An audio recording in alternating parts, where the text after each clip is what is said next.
Waalaikumsalam warahmatullahi wabarakatuh. Gimana kabarnya anak-anak? Oke, sebelum kita mulai pembelajaran, silakan dicek dulu tempat belajarnya sudah bersih apa belum? Sudah. Silakan dibersihkan dulu. Sudah. Oke, sudah. Nah, sebelum kita mulai pembelajaran, sebaiknya kita berdoa dulu. Silakan setelah kelas bikin doanya. Baik Bu, baik sebelum kita melakukan belajar, mari kita berdoa terlebih dahulu.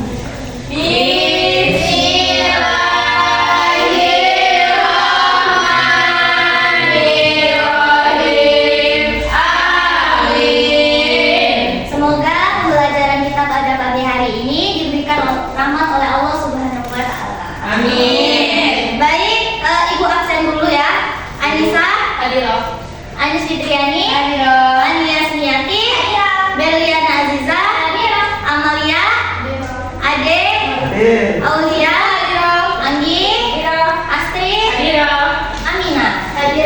Oke, jadi masuk semua ya. Oke, baiklah. Di sini Ibu akan mengulas materi sebelumnya. Ada yang masih ingat nggak kita minggu kemarin belajar apa? Apa sih perilaku terpuji itu? Oke, pintar sekali masih ingat ya materi minggu kemarin. Nah, hari ini kita akan melanjutkan materi selanjutnya, yaitu tentang kebersihan lingkungan.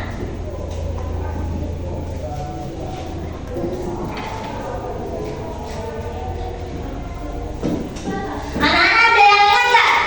Ada yang bisa mencontohkan apa sih kebersihan lingkungan itu? Perbuatan apa yang mencerminkan tentang kebersihan lingkungan? Membuang sampah pada tempatnya.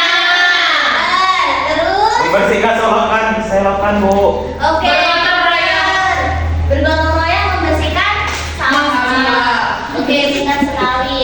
Nah, jadi kebersihan lingkungan itu telah diajarkan dalam agama Islam. Kita sering kan mendengar hadis an-nadzafatul minal iman. Kebersihan itu sebagian dari iman. Nah, kebersihan lingkungan itu berarti sebagian dari iman juga.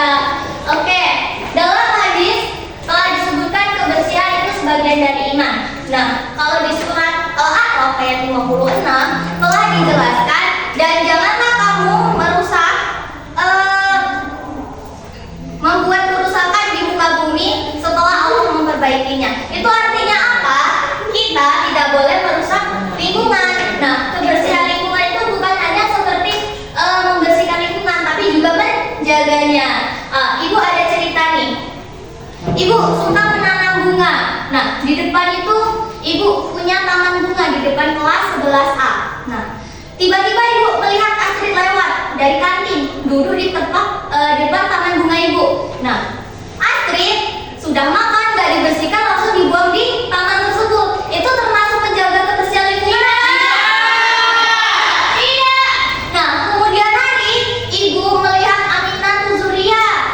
Dia juga baru pulang dari belanja dari kantin. Tiba-tiba makan sambil jalan kan. Nah, lihatlah taman ibu yang udah rimbun, daunnya lebat, bagus gitu kan. Nah, cocok nih untuk nyembunyiin sampah plastik Aminah nih. Nah, terus disumputin ke dalam bunga yang ibu tanam. Itu mencerminkan kebersihan lingkungan apa enggak? Iya. Ya. Nah, Ade itu adalah seorang OSIS. Nah, kebetulan ibu juga melihat Ade membersihkan lingkungan karena melihat teman-temannya membuang sampah sembarangan. Nah, Ade termasuk menjaga kebersihan lingkungan atau enggak? Iya. Menjaga kebersihan lingkungan. Jadi yang harus kita teladani itu seperti Ade yang selalu membersihkan lingkungan. Nah, di sini kebersihan lingkungan sangat ditekankan dalam Islam. Bahkan dalam surat Al-A'raf sendiri telah dijelaskan bahwa kita harus menjaga lingkungan. Oke, setelah penjelasan tentang kebersihan lingkungan, oke, sebelum itu ibu mau lanjut membagi kelompok. Kita akan membagi menjadi 3 kelompok. Silakan maju ke depan anak-anak mengambil permen. Nah, di dalam permen ini ada angkanya, ada 1, 2, dan 3. Silakan berkumpul menurut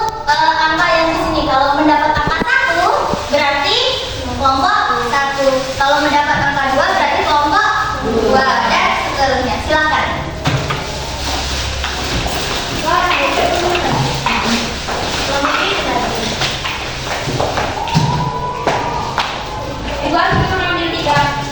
Astrid.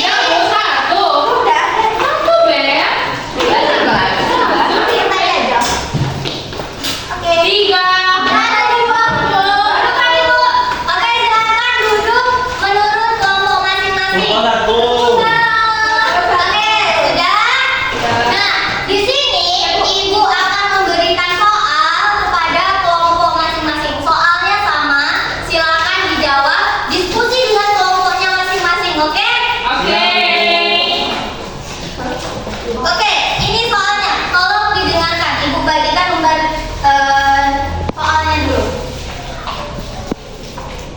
Kamu berapa banyak? Kamu kelompok anak ini dua. Ini kelompok 3. Oke, sudah. Nah, nanti silakan ditulis di situ jawabannya. Nah, ini soalnya. Dengarkan baik-baik soalnya ya. Nah, di Indonesia itu mayoritas penduduknya adalah agama Islam. 87,08% itu adalah penduduk Indonesia itu beragama Islam. Nah, itu kalau dikira-kirakan jumlahnya sekitar 2.473.915 orang Islam yang ada di Indonesia. Nah, Ibu punya pertanyaan nih. Kenapa di Indonesia kok masih sering terjadi banjir karena kurangnya menjaga lingkungan? Nah, sedangkan di Indonesia itu sendiri itu mayoritas penduduknya adalah agama Islam. Nah, kenapa kok di Indonesia seperti itu sedangkan di luar negeri mayoritas penduduknya adalah agama non-muslim, tetapi kebersihannya terjaga. Nah, kenapa kok bisa seperti itu? Silakan diskusikan kepada kelompoknya. Apa sih penyebab terjadinya di Indonesia kok kebersihan lingkungannya kurang terjaga, sedangkan di luar negeri itu mayoritas non-muslim, tetapi kebersihannya sangat terjaga. Silakan didiskusikan oleh kelompoknya masing-masing. Ibu beri waktu 5 menit.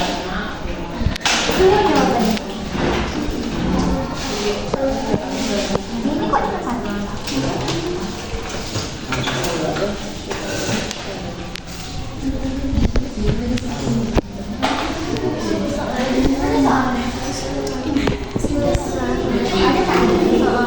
Oke, sembari menunggu nanti Ibu akan membagikan. Ini ada apa ya? Kayak bandul gitu kan? Ada angkanya. Nanti yang maju menurut undian Ibu aja. Iya. Oke, kalau misalkan nanti kalau kalian dapat bandul nomor 1 Ibu, kemudian dapat nomor 1, silakan silakan presentasikan ke depan, oke? Oke.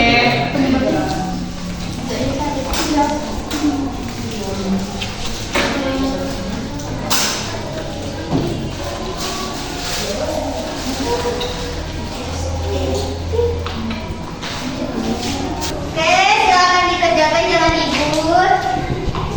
Ini berapa kelompok? 3 ya? 2, 3,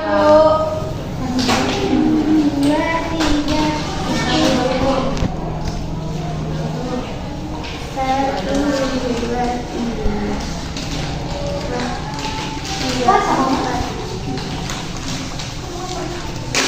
Kok ini? Silakan dipakai apa mau dipegangin aja juga gak apa-apa. Itu cuma buku aja dicampur juga. Oke, sudah?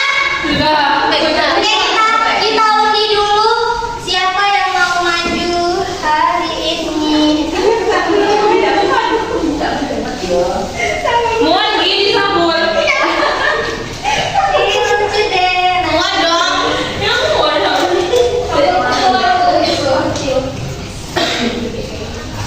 Sudah siap semuanya? Sudah. Lainnya kayak gini. Ibu buat undiannya dulu.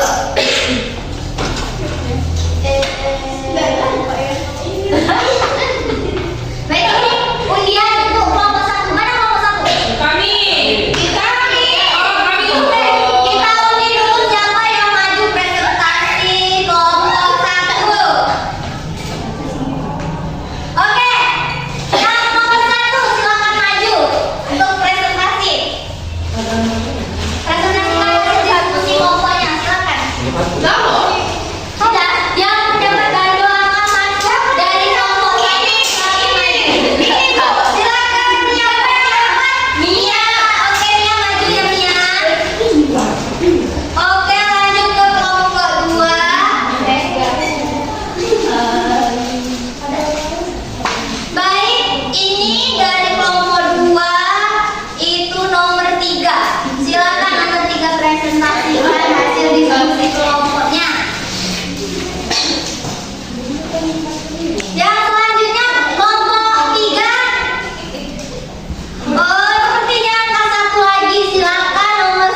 Besar dikit.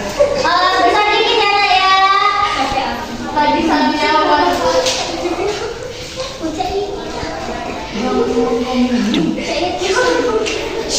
Nggak boleh ikut, nanti nggak boleh dulu. Jadi masalahnya yaitu beberapa daerah memiliki budaya membuang sampah sembarangan atau kurang peduli terhadap kebersihan lingkungan. Kebiasaan ini menjadi perilaku yang diwariskan tanpa perubahan berarti. Solusinya yaitu membangun budaya positif seperti membuat program lingkungan bersih berbasis masyarakat seperti lomba kebersihan antar desa atau antar kelurahan. Contoh dari pemimpinnya yaitu tokoh agama, pemimpin lokal, dan pejabat publik harus menjadi teladan dalam menjaga kebersihan.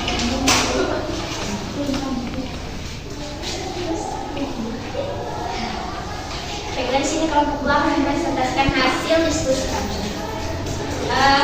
Kurangnya infrastruktur penunjang kebersihan. Masalahnya tidak meratanya fasilitas kebersihan seperti tempat sampah, tempat pembuangan TPA dan lainnya, pengelola sampah. Akibatnya masyarakat kesulitan untuk membuang sampah dengan benar. Solusinya adalah meningkatkan infrastruktur. Pemerintah perlu menyediakan fasilitas kebersihan yang memadai seperti tempat sampah di ruang publik, sistem daur ulang, dan pengelola sampah terpadu. Kerjasama swasta dan komunitas, mengundang pihak swasta dan komunitas untuk terlibat dalam pembangunan fasilitas kebersihan. Yang sering terjadi juga adanya penegakan hukum yang lemah seperti aturan tentang kebersihan, seperti larangan membuang sampah sembarangan seringkali ada tetapi tidak ditegakkan dengan serius. Masalahnya juga kurangnya pengawasan dan sanksi bagi pelanggar penyebab perilaku buruk terus berlangsung. Terus solusi yang dapat kita lakukan? Yang pertama, hukum yang tegas. Terus lanjutin aja. Hukum yang tegas.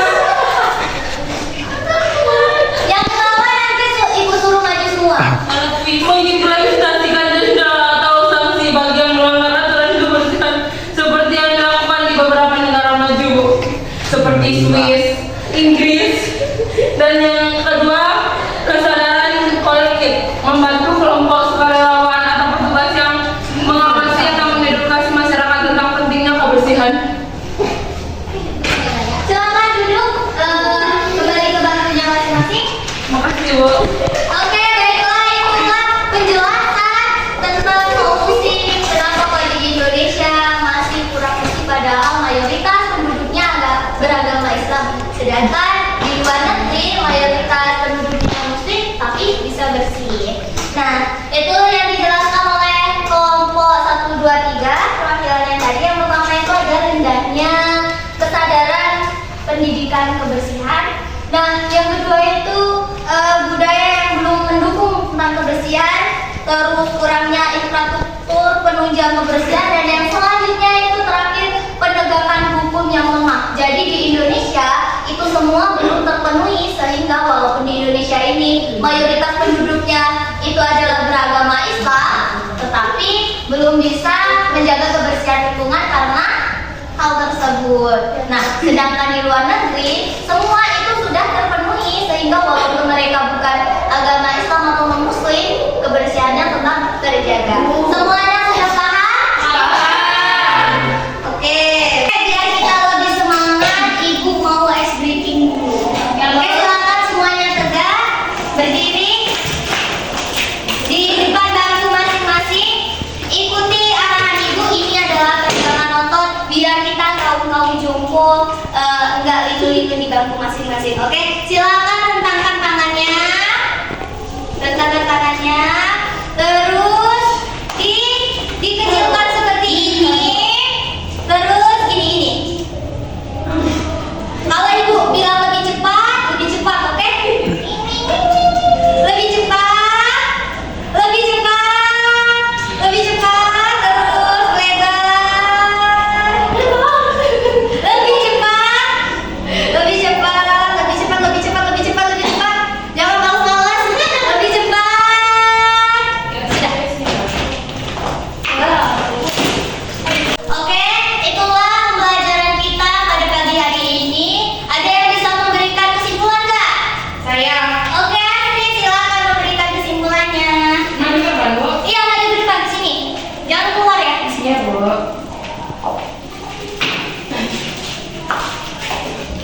baiklah teman-teman, saya akan memberikan kesimpulan dari pembelajaran kita pada hari ini. Jadi mengenai kebersihan lingkungan, sayangnya di Indonesia ini masih kurang sekali tentang menjaga kebersihan lingkungan, padahal mayoritas kita di Indonesia ini adalah beragama Islam. Kenapa kebersihan itu kenapa kebersihan di Indonesia ini sangat lemah? Karena ada beberapa hal. Yang pertama itu rendahnya kesadaran dan pendidikan kebersihan. Jadi di Indonesia ini masyarakatnya masih rendah akan kesadaran tentang pentingnya kebersihan. Padahal di dalam kita yang beragama Islam, kebersihan sebagian dari iman. Jadi ada solusi yang dapat kita lakukan. Yang pertama, edukasi berbasis agama, dan yang kedua, program kesadaran. Terus masalahnya juga ada kurangnya infrastruktur penunjang kebersihan. Jadi di Indonesia ini pemerintah kurang menunjang kita untuk menunjang kebersihan. Jadi kurangnya fasilitas seperti kotak sampah, yang kan kalau di luar negeri itu kotak sampahnya sudah berjejer di setiap jalan, itu pasti ada dan dipisah antara yang daur ulang atau yang tidak bisa didaur ulang. Sedangkan di Indonesia ini masih sangat sedikit tentang hal-hal yang seperti itu. Dan yang terakhir itu penegakan hukum di Indonesia tentunya sangat kurang ya tentang kebersihan. Solusi yang dapat dilakukan oleh pemerintahan yaitu menegakkan hukum yang tegas. Jadi setiap melihat adanya orang yang tidak menjaga kebersihan itu harus diberikan hukuman agar jera dan tidak melakukannya kembali. Oke, benar sekali ya. Ternyata sudah paham ini dari ibu. Oke, itulah kesimpulan dari teman kita. Nah, ibu bisa simpulkan lagi bahwa kebersihan lingkungan itu harus dijaga. Nah, mulai dari hal kecil dulu, kita di sekolah juga harus menjaga kebersihan lingkungan. Astrid, Amina, jangan lagi buang sampah sembarangan karena itu tidak mencerminkan kebersihan lingkungan. Nah, dari hal yang kecil kita akan bisa melakukan hal yang Besar. Jadi kita mulai dari yang kecil dulu, baru yang Besar. Oke, itulah pembahasan kita tentang kebersihan lingkungan pada pagi hari ini. Apabila ada kesalahan, Ibu mohon maaf kepada Allah.